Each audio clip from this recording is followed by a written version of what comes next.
This week on the Backtable Podcast. I actually think that why not dilute it twice and be more patient and just inject less amount of particles, especially some of the particles that are used in the market. They have different compressibility requirement. They may jam a little bit more. So I would say my personal preference would be to dilute it twice and inject much longer to get to that same result.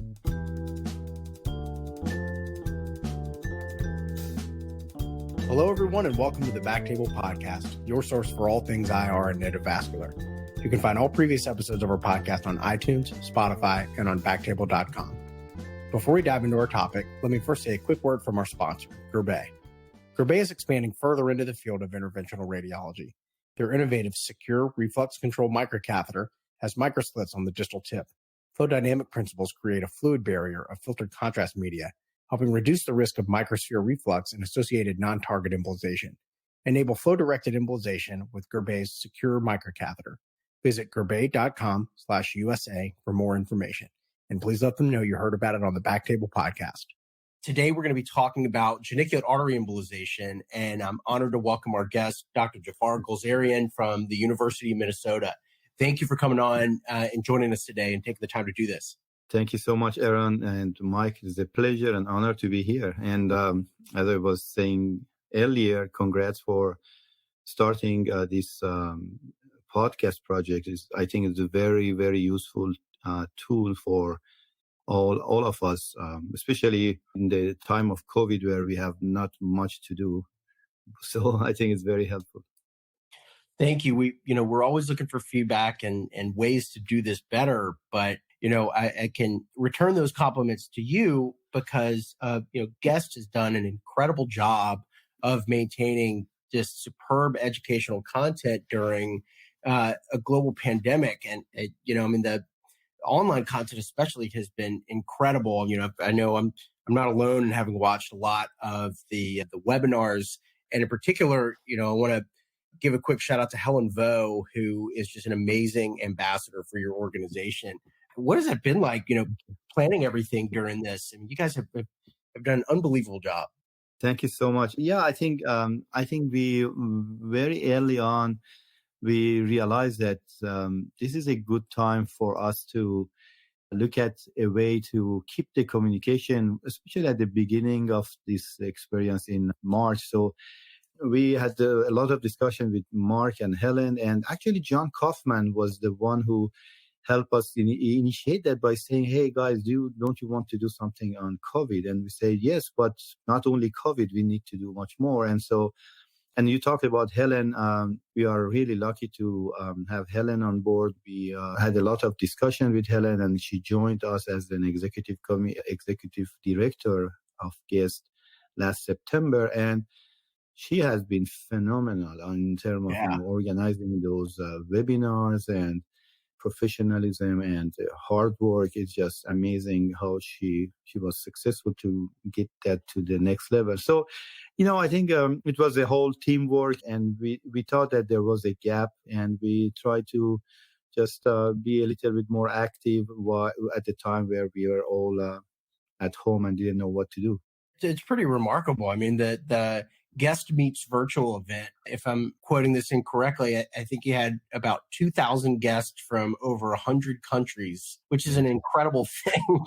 Yeah. Without a lot of meeting. It shows that, especially, in every crisis, there are some lesson to be learned and some opportunities. And what we realize is that, people across the world, they all have the same needs, the same questions. And this virtual platform allowed us to reach out to much more than the usual people who can travel or who have the time to travel. And so with this Guest virtual, we really saw the importance of this type of networking. And close to 2,000 people joined, and we had a good support from our friends from industry, so we could offer the live event for free. And then we have a lot of on-demand sessions. And I really want to thank the faculty, because you guys know how hard it is to organize something and invite people. And then especially when you want to do 140 faculty with 22 different sessions that have to be recorded, almost every single faculty, there were maybe one or two, but every other faculty stepped up and they agreed to find a time on a Saturday or Sunday on the evening to record those things. So we have been very lucky we have a great community in IR and good people, and they have been all very helpful. We could have not done it without all of these people. And really a special thanks to all of our international faculty. I don't know if you have seen some of those masterclass that Dr. Arai from Japan have performed. Yep. Gary Siskin, of course, from Albany. So there have been a lot of great input to the meeting. So this is really a big thank you to all the faculty who helped with the guests. Certainly a lot of great input and a lot of great content, which has been the norm for guests for a long time. I watched a prostatic artery embolization webinar last week. It's superb. And, again, as you said, great job for Helen in helping to maintain this. And of course, it's no surprise that you are on the leading edge of a procedure like genicular artery embolization, which I think so far has shown great promise as a treatment option that we can offer a challenging patient population. So I thought I'd ask you to just start by telling us when and how you started offering genicular artery embolization.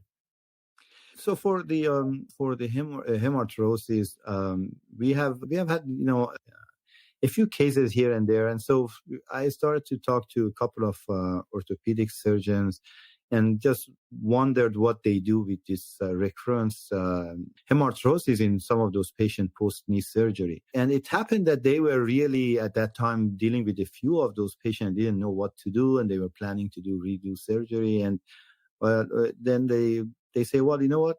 There is no risk. Let's try. So we tried a couple of them, and actually the result was very good at that time. So it's then they started to send a little bit more patients, and so that was about mostly hemarthrosis. And then because we have created some good relationship with them, I started to have one of my partners to take a lead on writing a protocol for genicular artery embolization for osteoarthritis, and we saw a really positive reaction from them, and we have worked very closely with them to finalize a protocol. And so I think they have been very receptive so far. We'll see what will happen when we really open our study and after a couple of patients in to see what would be the relationship at that time. I'll be interested to hear the story eventually of how we figured out that this could be a palliative treatment option for pain secondary to osteoarthritis. I love the story. Yeah. For prostatic artery embolization, how it was accidentally, right? There was a case report where somebody treated a patient for hematuria, and the patient had profound symptomatic improvement for BPH. How did we figure out that this is an option for osteoarthritis? Yeah, so I think really all of the credit goes to Yuji Okuno. As you know, he's a great interventional radiologist from Japan. And I from what I know, and I think we need to really ask him, but he has also been trained in orthopedic medicine, not surgery. I didn't realize that. Yeah. So he has been, and I think he has also a very reputable family as a member as orthopedic surgeon. So by being involved with that and being involved in IR, he started to realize what the literature is actually talking about is that contrary as what we have learned in medical school, that osteoarthritis is a wear and tear problem, there may be more into this. And one of the idea was that, in most of us normal cartilage, it's actually acting as the anti-angiogenesis organ to balance the synovium that is actually provoking more angiogenesis. So there is a normal balance in a normal person between angiogenesis and anti-angiogenesis effect of normal cartilage. But in patients with OA, we have realized that, actually patients will start to replace the type of cartilage they have with a different type of collagen. And that collagen is not as efficient in terms of preventing angiogenesis. So there is the imbalance between angiogenesis provoked by synovium that is actually mediated with a lot of substances like cytokines. And so this imbalance seems to be provoking the osteoarthritis more than the wear and tear. I think there is, like everything else in medicine, there are multiple factors. But so that's why he just came with an idea of saying, you know what, it's not only inflammation. Maybe if we embolize the hyperemia, we will also improve the organ and the tissue. And so that's how he started that. And then in the meantime, there have been a lot of animal study confirming that theory. And we actually did my study here at University of Minnesota, where we teared one of the ligament in the knee and had the other knee as the control. And we actually did micro CT evaluation of the knee after a couple of weeks of trauma to one of the knee. And we realized that there has been significant increase in number of unnamed vessels in the damaged knee. So the question is always, is the angiogenesis a reaction or actually the cause of this? But whatever is the final verdict, I think it all started from genius, I think, risk-taking of Okuno. And that's what we do in IR. When you refer to PAE, John Demerit was the one who started that accidentally. And the same thing happened for uterine fibroid. I remember at the very early days of uterine fibroid, I was in Europe and I did my first case of UFE in 1996. I always say to Jim, I did it before Jim Smith started in the US, but it doesn't make me as smart as Jim Smith. But what happened there was exactly the same thing. They were embolizing some of these patients with fibroid for bleeding, and they wanted to prepare this patient for surgery, and a lot of patients canceled their surgery. So accident has helped us a lot, but here I think there was a lot of personal input from Dr. Okuno. So I think we have the benefit of your unique perspective in having watched this happen with uterine fibroid embolization and then prostatic artery embolization, and now this is roughly a similar procedure, but following its course, where do you think we are in terms of evidence, and what needs to come next? What do we need to see in the literature before, this is something that we can start offering patients? Yeah, that's a really excellent question. I think the data is very, very limited. As you know, right. You guys have done an interview about 2 years ago. And so since then, the amount of quality papers in the literature have been very limited. However, the good news is that there are this Genesis trial in Europe, and mostly led by UK, by a great interventional radiologist, Mark Little, who has done a really amazing work on starting this. As you know, UK has been phenomenal in helping with UFE data and with PAE data, and their system is just set up in a way where the turf problem is always in the second plan. They just want to know, and they try, and they know. So that's one of the things that I think I am really eager to hear the outcome of that. Dr. Padilla Sid from UCLA has finished his recruitment of an FDA IDE study. Hopefully, COVID has delayed a little bit his 6 months follow-up, but I think he's getting ready to bring that to the market and to the literature and try to publish that data.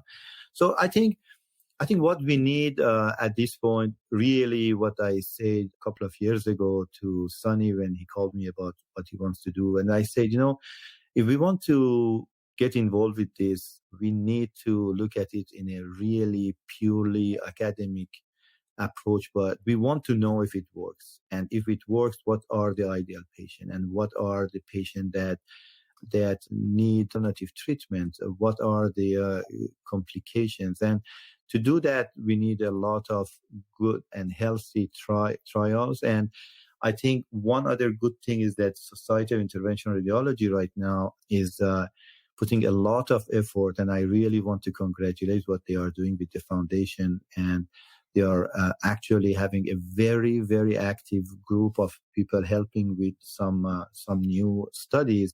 And GAE is one of those target studies that they are planning. So I think that we need really some good quality data. I definitely would recommend people not to do it outside any protocol and resist the urge of just saying, well, I have a patient, he wants to or she wants this to be done, and let's do it.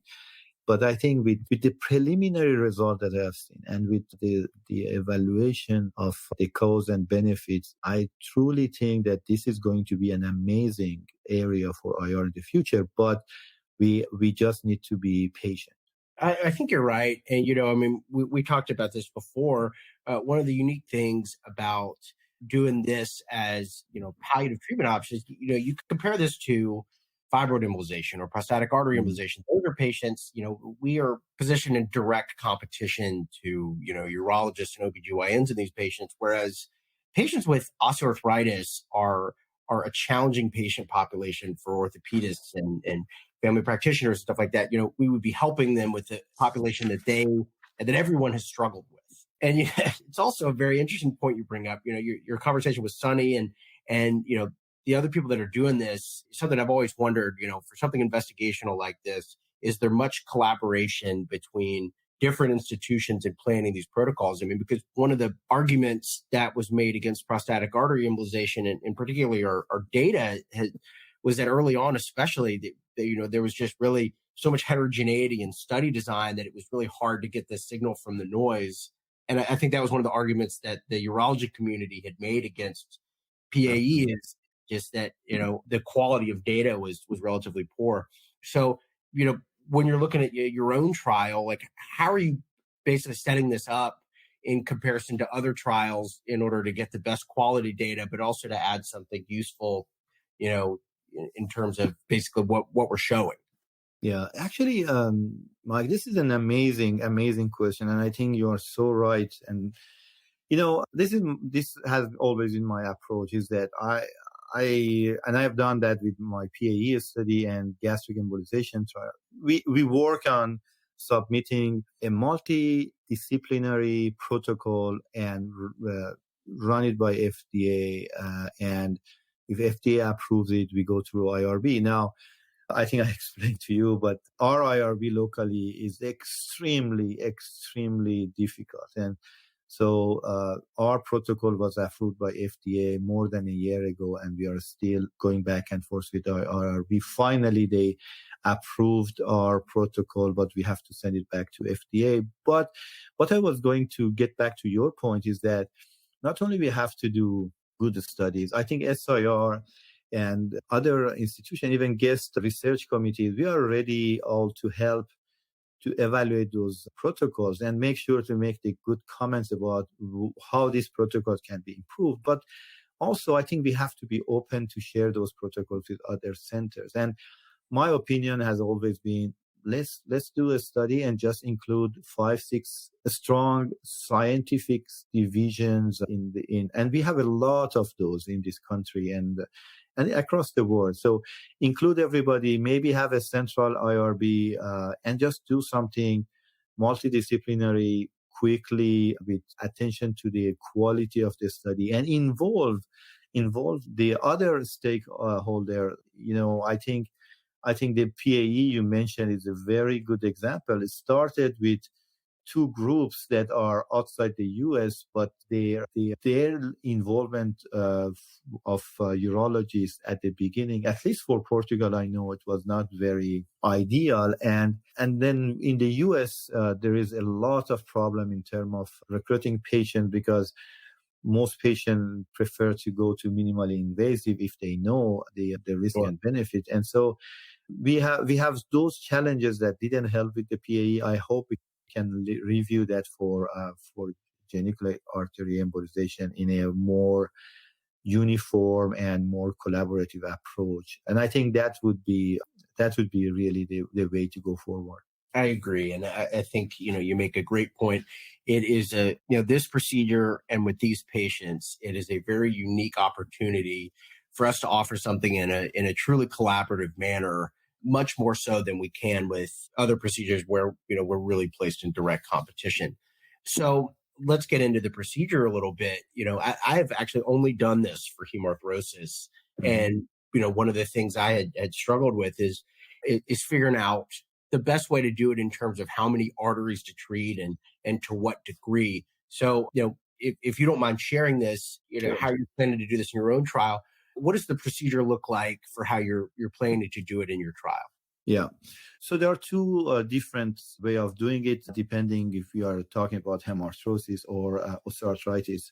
I think for hemarthrosis, the goal here is really to go after all the area of hyperemia or blushes that we see. And usually there are multiple vessels. As you know, there are 6 to 7 main vessels going to that area of the knee post surgery. And we need to go as much as possible to most of those arteries. The reason I say most of those arteries because, especially with the hardware, it's very difficult to see every or to catheterize it. And sometimes these procedures for hemarthrosis can be very long and sometimes painful for us in terms of trying to find the best angle to be around the prosthesis and to find the origin of the artery. So my explanation to patients is that we are trying to go as far as possible to remove all the blush from every arteries. However, sometimes it may take long and we may have to do it in a couple of sessions, mostly 2 sessions. But what we have also realized that if you remove the majority of the hyperemia, you still will have a good result. For osteoarthritis, usually, as you know, the majority of symptoms are in medial compartment. And there are usually 2 main arteries going there. Is the descending genicular and superior medial artery. And so those arteries are usually, especially the descending genicular, are the most easier to catheterize. And there is so much communication between the two that I think you can sometimes use one to get to the other one and treat. And so there are less need for arterial catheterization for osteoarthritis. Now, to the technical embolization, we, especially for hemarthrosis, as my majority of experience is also in knee, post-surgical knee, is that we moved from a heavy-handed embolization to really small embolization, and the goal is just, as I say, to remove the hyperemia. Okay. So and in osteoarthritis, the goal is to how the way Okuno says or Sid says, we want to take an abnormal artery and make it normal. We don't want to block the artery. And so that's I think, the difference between the two techniques. Is there any difference in how you might approach this in terms of embolics for hemarthrosis versus osteoarthritis? Yeah, absolutely. Very good question. So I started to use 100 to 300 micron embospheres for hemarthrosis.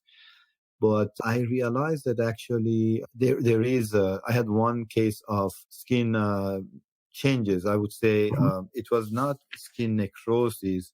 It was mostly livido reticularis. And since then, I moved to 300 to 500 microns. The goal here is really to reduce the blush. You don't inject too much particles. If I always say to my partners, if you start to see that you're injecting more than 3 to 4 cc of diluted embospheres, you are embolizing somewhere else because that artery cannot handle more than that. It doesn't need more than that. I think from our protocol and what Mark Little and Sid Padia and Okuno are doing, we are going to 100 to 300 for OA. We don't want to go below that. I think, as you know, there is a difference between the permanent material we use in the Western countries and the imipenem particles that are antibiotics used by Okuno. They are much smaller size, but they are rapidly resorbable material. We don't know exactly if their effect is embolization effect or anti-inflammatory effect. I think everybody thinks it's embolization, but But for the rest of the protocols, everybody uses equivalent of 100 to 300 micron embospheres. Now, 100 to 300 microns embospheres probably translate to 250 to 350 PVA and maybe to 150 embolism. Okay. I read an abstract last night on the in vitro characteristics of the imipenem celastum particles that they use for that. And basically, it's like most of them were smaller than like 30 microns, which is tiny. Exactly. It actually changed over size. I mean, it changed over time, which is really interesting. So, yeah, I think with this as it was for prostatic artery embolization, I think it'd probably kind of take time to parse out the best way to do this, in terms of both particles and endpoints. What is very important, though, as you are right, this imipenem can vary between 10 to 70 microns. But what is really important, and I think I can't emphasize that enough, for any of knee embolization, the amount of particles you need for embolization is extremely low. Extremely low. So you guys have done prostate artery embolization. I have seen some of the posts, and you see when we are embolizing PAE, sometimes we get 2-3 cc's in, and there is no forward flow, and start to be panicking. Maybe we haven't embolized enough. And some people like Carnevale, Francisco, perfect the technique because. As I always give him a hard time because we are good friends, I say, well, this is to reassure the physician's stress level by going more deep and give more particles because you think that 2 to 3 cc's may not be enough. But in average, we do a little bit more than that per artery for PAE. But for genicular artery, man, if you are injecting more than 2-3 cc's per artery, there is something wrong. And so that's probably the message to keep in mind. Are you diluting it to the same degree that you might for prostatic artery embolization? Excellent point. I think per protocol, yes, but I think it's a great point, Mike. I actually think that why not dilute it twice and be more patient and just inject less amount of particles, especially some of the particles that are used in the market. They have different compressibility requirement. They may jam a little bit more. So I would say my personal preference would be to dilute it twice and inject much longer to get to that same result. Out of sheer curiosity, when you're doing the procedure, well, I guess it may depend on if you're doing unilateral or bilateral treatment. What is your preferred access artery for treating? That's a very good point. Right now, we always did up and over, mostly because the majority of our patients were a little bit on the heavier side. I know that there is a trend to go ipsilateral antegrade puncture for the patient that are with a reasonable BMI. I think that makes your life much easier. A lot of time, if you do that, you can just use the stiff micropuncture set and don't even need to go and upsize it. Interesting. And use so you can really get away from a better and faster approach. But right now, we majority of my patients, I go up and over. I mean, we had, when I talked to Sunny and Ari about this, we'd even actually briefly discussed the option of retrograde tibial access, just because some of these artery origins have really challenging angles. But we're that's pretty good at what we do, and we can take care from above. But that's the reason I wanted to ask. That's a very smart way when you fail. But I just want. I think 10 years from now, you would. We all feel much more comfortable. We know the complications rate and the risk level of this. So one thing I just want to keep in mind is the majority of these patients are older patients, and sometimes the vascular access may be challenging. So I would say it is definitely a very smart way of doing it, but I would wait before adding extra risk to these patients until we really know much more. But of course, when you are in a case and you have some issues, you need to be creative, and that's a very creative way of doing it. So I'm interested to hear your opinion on this. In Japan, especially, we're seeing this procedure done in numerous joints, and to a lesser extent, the United States. Do you think the results that we have for osteoarthritis in the knee are applicable to other joints, or do you think these have to be taken on a joint by joint basis in terms of literature? Oh yeah, that's an excellent question too. I think this is my opinion. You can't extrapolate the data from knee to the shoulder to the elbow, but I agree. But what is important is that the principal mechanism is not much different. So you have a angiogenesis problem that is or the cause or the consequences of what you have, disease you have. And so in the guest Vanguard session, Okuno, we asked him to give a lecture on sports medicine and embolization. And he talked about tendinopathy in epicondylitis, like tennis elbow, or in patients with jumper's knee. He actually showed a case of Achilles tendon inflammation and embolization. And so, and as you know, he started his private practice center, and he does about 100 of, high-level sports patients, sportive patients. Some of them are really professional. And so I think there is definitely a role for embolization on those patients, especially if we learn to go and do minimal embolization, few particles, and really go to the point, remove only the blush, don't be too cowboy. I think there is a role, and he showed a lot of impressive images and results. But again, like anything else, we need data. Well, it's certainly an exciting time for this. It kind of feels like it felt like, kind of in the mid, around 2007 when we were seeing, it felt like for prostatic artery embolization, like a case series every week. And I hope it continues to follow the course that it's going on now. And, if it's okay with you, it would be really helpful when we release this podcast if we could include some of the links to some of the webinars or conferences you guys have done at Guest on this topic. Yeah, I would love to. Yeah, that's a great idea. I think I am a believer of joint effort to, especially in education, and anything we could do to collaborate with you guys and would be with pleasure. That's what we're hoping to do is find any way we can to improve the quality of our content and help our listeners. What else have I missed on this topic that you think it's important to cover?